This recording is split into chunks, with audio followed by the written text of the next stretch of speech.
Really intimidating to make your own candy.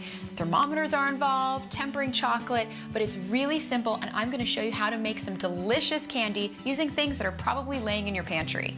I'm making soft, chewy caramels covered in chocolate and rolled in nuts. It's the perfect movie treat. To start, I'm going to measure out my ingredients, and I have white sugar, brown sugar, cream, and a little bit of salt. That's it. So first, I'm going to measure out a cup of white sugar and a cup of brown sugar.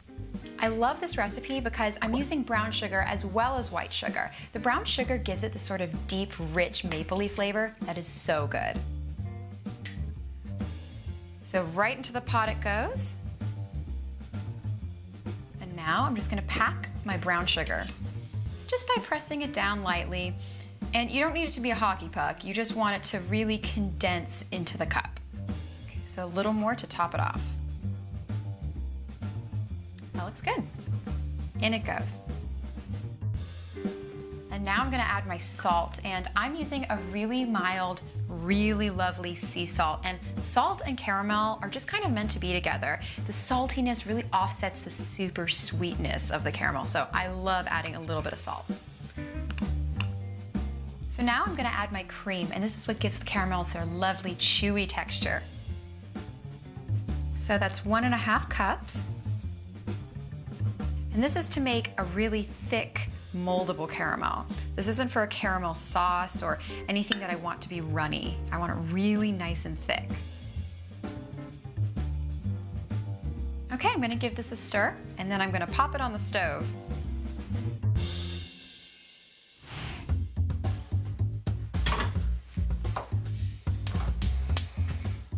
I'm going to cook my caramel up to 245 degrees Fahrenheit, which sounds really, really hot, but in the world of candy making, it's really not that high.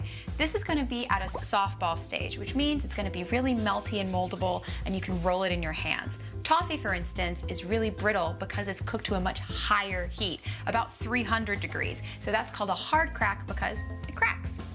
And in the world of candy making, your thermometer is your best friend. You need to be pretty exact when it comes to the temperature of your caramel because you want it to be of a certain consistency and texture.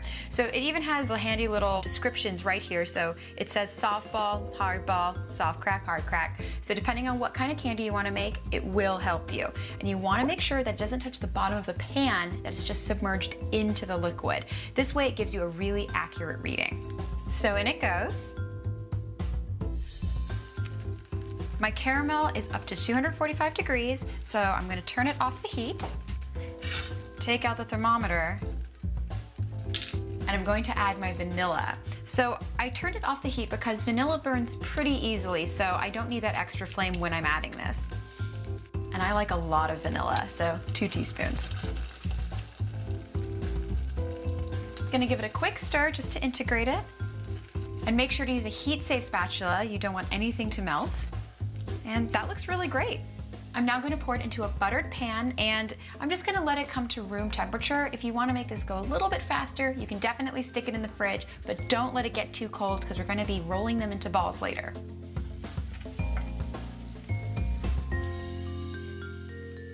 While this looks great, I'm going to let it cool and then get to making candy. My caramel is room temperature, so it's ready to get turned into little balls about the size of a marble. To start, I'm gonna grab my spoon. This is gonna help me scoop out my caramel. And this is very sticky stuff, so I'm gonna spray this with a little bit of canola oil just to make sure it doesn't get stuck. Okay, that's about right. So you can see, really tacky, really chewy. I'm just gonna roll it in here, and if you find it at all sticky, just put a little bit of oil on your hands, but because we put it in a buttered pan, it shouldn't be a problem. Well, that's a perfect bite. I'm just gonna keep going and portion out the rest. Well, my caramels look ready to go, so I'm gonna pop them in the fridge to chill because I'm going to put them in warm chocolate later. I have my homemade movie candies ready to go, so I'm going to finish them up with some melted chocolate.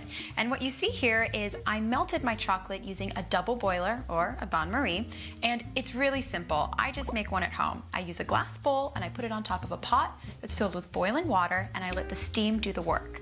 So as you can see, beautiful and steamy, and the gentle heat from the steam melts the chocolate really slowly and gently so you don't get any discoloration. My chocolate looks beautiful, so let's get dipping. I'm using a fork to dip my caramels today, and the reason why is lots of drainage. So once I put them in the chocolate and get them evenly coated, I'm going to pop them into the nuts. And I have toasted almond and toasted pecan. You can use any nut you like. This is the fun part. Make it your own, choose flavors that you love. So let's grab one.